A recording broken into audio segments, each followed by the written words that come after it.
Soguştan hat gelip dursalar. İlk daha kamarın yanında çok oldu. Güyen çok oldu. Hat gelse yürüyüp vararız. Hat gelse kapı olup kalırız. Adam yetişmez.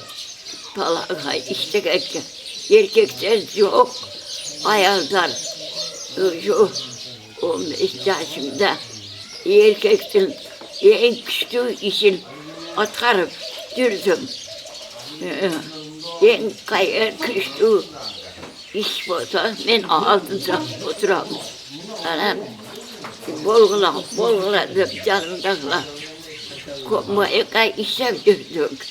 Kanalgaya varıp dürdük. Vallahi çok, güyüm çok. Su aydı beni kayakla otur. İşte aydı.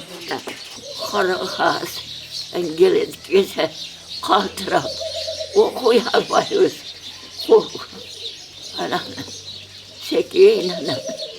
Tуулганына беребиз биракта. Анан шундай талгай батыр дегендей айтып. Анан үйдө үйүнө кетет алы. Анан качка айхаса дагы ыйлап калабыз. Качкасыз ыйлабыз. Анан gelinler, kızlar armiyada bitti. Çoluk gelse aile boyunca cıvırıp varıp alıyorlar. Görüşür. Beni köyken kim tükenler. Yüzden başka çoluklar. Gelinler. Zala. Kuyusu çok pahalı. Kılkanda gelinler. Kuyusu çok. Üşüttürüp istedik. Ali iş, Ali hat geldi öyle. Hatını alıp yanarkenle okuyoruz. Kaynım koluna cürsem kaynalarım. Keyinleri ileri tıkanlarım varkenler. Beni yaxşı görüp o şu halpırdı. Kaynama gelse kaynam. Ben buraya görüp kantı oturam. Balam kutu onda olup dursa dep cevap vermiyor. Giyin arpacasına bakın geldiler. Sen turmuş küçeleksin. Ben turmuş küçülmesem baba dedim. Işıntı anam o ayağım tivey.